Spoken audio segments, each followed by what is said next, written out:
any specific memories of, any tying it into seeing the films for the first time, or? Oh well, it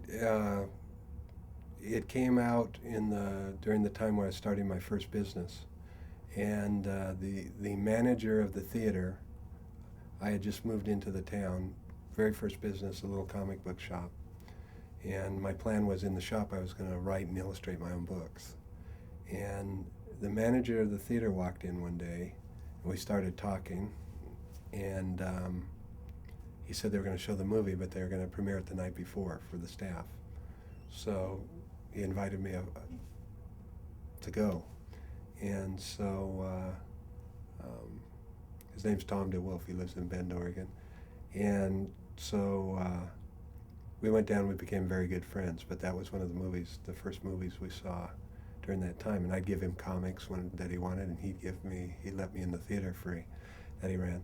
And Tom and I became very good friends over the years. And I'll tell you a little story that will embarrass Tom, but I'll tell it publicly. I've told it to some people. But Tom's, in a way, has a great responsibility for the success of Dark Horse. And how that is I split my store off into a second store in Portland, in Beaverton area.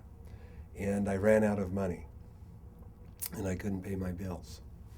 And I was very concerned about where I was going to, I went to a bank and they laughed at me. What, you want us to borrow money? You're a comic shop owner? Is that crazy? Now comics at least have some kind of respectability, I guess, because they make good movies. That's why I guess people have figured that out, even though they've been making comic book movies based on comic strips or comic books for decades. But anyway, couldn't get any money anywhere. And so I was worried. I was literally worried that I'd be able to stay in business. And my friend Tom, who let me into that Indiana Jones movie, I'm just sort of keeping it on subject, called me, and he could tell something was wrong in my voice. And he lived in, that was Bend. I was in Beaverton, 150 or 160 miles away. And I told him, I'm having some problems, financial problems. I'm not sure what I'm going to do, but I'll figure something out.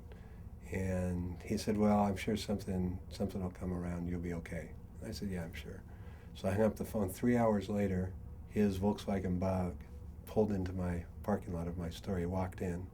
He counted out $1,500 bills, said, I hope this helps, got back in his Volkswagen and drove back to Bend, and didn't ask me anything about, didn't say anything about paying it back or anything else. And that $1,500 was exactly what I needed to get by to the next month, when then things started easing up.